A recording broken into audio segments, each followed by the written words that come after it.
Olá pessoal, tudo bem com vocês?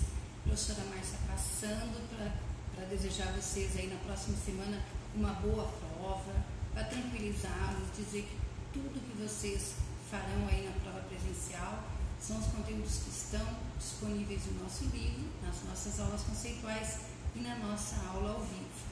Então, se você ainda não assistiu, assista às nossas aulas. Durante o decorrer da disciplina, nós vamos respondendo algumas dúvidas de vocês, mas vale lembrar que o que vocês precisam ter bem definido para estas avaliações. A questão do processo evolutivo do desenho, né, a garatuja, a pré-esquemática, a esquemática, dentro da garatuja você tem ali as garatujas controladas, as garatujas desordenadas e as garatujas com atribuição de nomes. Então, é importante isso, vocês viram no mapa, isso eu tenho certeza que se tiver alguma questão relacionada a isso na prova, vocês vão tirar de letra. Uma outra coisa que é importante que vocês saibam também é o processo evolutivo da escrita, né? Que a criança passa lá pelos 5 níveis. Quais são esses níveis? Quais as características de cada um? Então, dentro do nosso livro, você tem vários exemplos. Nas nossas aulas também coloquei vários exemplos, então vale retomar isso.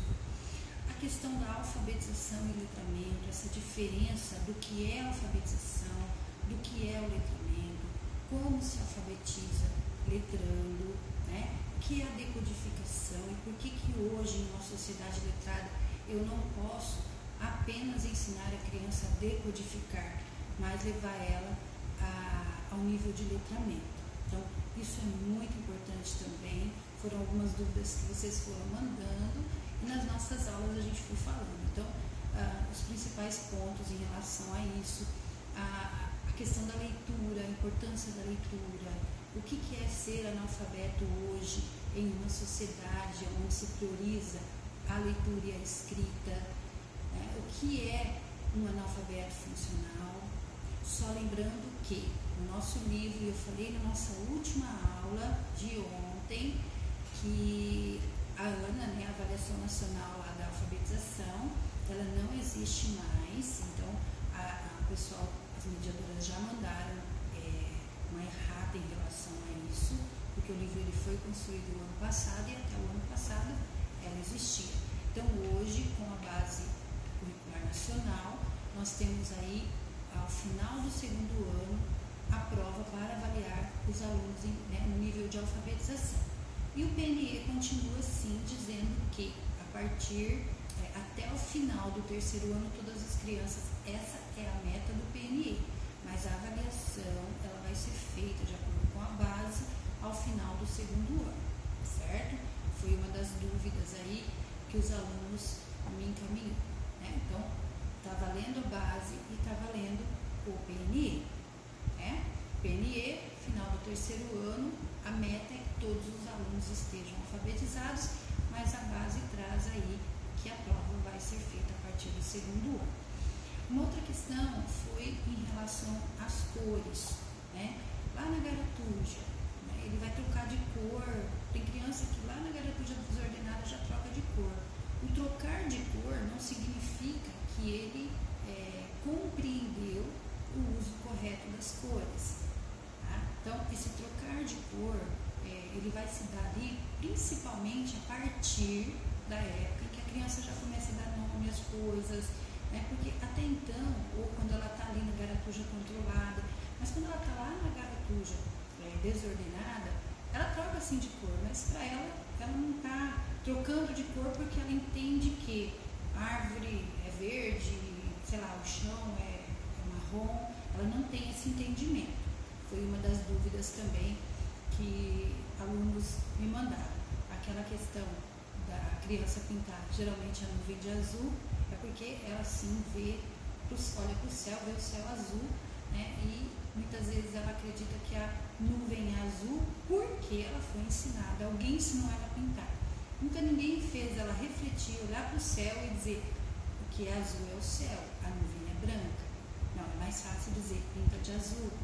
Próprios livros, às vezes esses livros infantis trazem ali as nuvens pintadas de azul.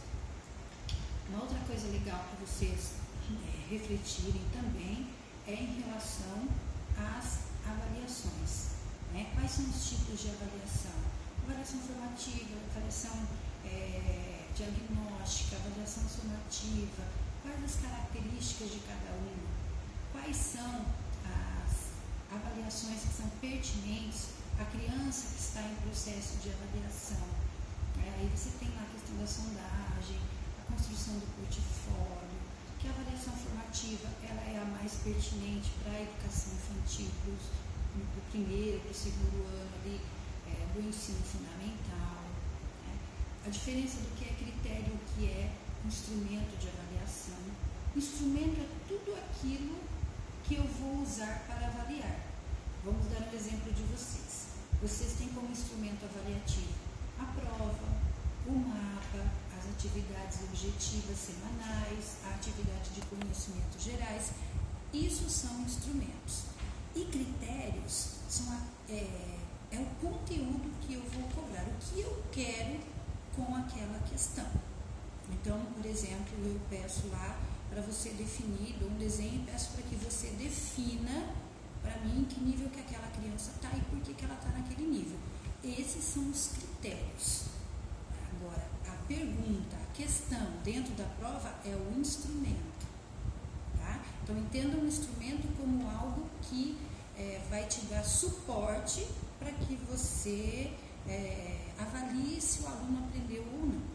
Prova, uma produção textual que você faz, um desenho que você faz, o desenho, naquele momento, ele é um instrumento para você avaliar alguns critérios que estão colocados ali pela criança, ok? Fazer o desenho, a atividade por si de desenhar é o critério, é o instrumento. O critério é aquilo que você vai definir como avaliar, certo? Uma outra questão que a gente colocou aí, que alguns alunos me mandaram, é assim, professora, toda criança que pinta bem, ela vai trabalhar bem com a massinha de modelar, ela vai trabalhar bem com pincéis. Isso vai depender muito do estímulo. Então, é uma análise muito de criança para criança. Você vê que tem criança, por exemplo, que adora usar a tinta para pintar, mas não gosta de usar o lápis de cor. Então, quando ela usa o lápis de cor, o desenho dela não sai tão bem pintado. Mas quando ela usa o pincel, por exemplo, ela já faz pinturas melhores. Então, assim, tem questões que vocês mandaram para mim que não tem como eu definir. Por quê? Porque alguns alunos mandaram assim, professor, eu tenho um aluno de 5 anos, assim, isso é problema? Né? Então, a gente precisa conhecer a criança. Por isso que vocês precisam conhecer o conteúdo para poder fazer uma avaliação com a criança. Se você sabe que uma criança de 7 anos já precisa estar desenhando desenhos esquemáticos, se ela ainda está fazendo garatuja, possivelmente você precisa investigar para ver por que aquela criança não evoluiu. Tá? Então, não tem como eu dar receitas prontas e nem dizer, dar algumas respostas de questões muito pessoais. O meu filho está mordendo na escola, lá as outras crianças. Então, são questões que você precisa investigar para saber por que ele está mordendo, o que está acontecendo, qual que é o momento que essa criança está vivendo. Então, tem questões que são muito pessoais, que aí fica muito difícil de respondermos. São questões pontuais, tá? Então, é preciso que você leia todo o nosso material e assista às aulas para você compreender como se dá esse desenvolvimento, para você tentar compreender ali a sua criança dentro de sala de aula.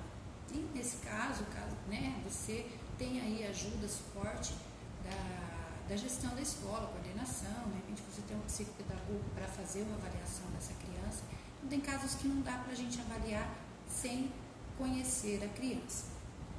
Uma outra coisa que vários alunos me perguntaram, apesar de eu não ser da área da educação especial, é em relação à metodologia que você deve usar com a criança autista.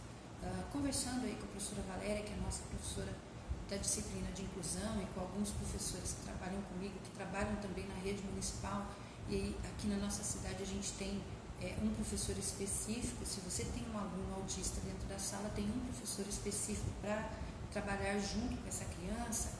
A metodologia que o professor vai usar é a mesma, até porque essa criança tem que se sentir incluída dentro da sala de aula, né?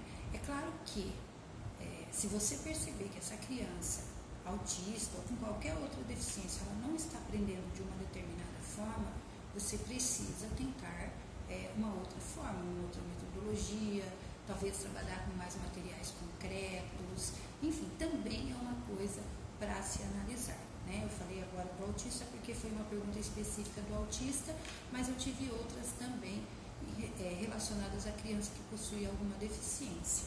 Se ela está dentro da sala, você trabalha com a mesma metodologia.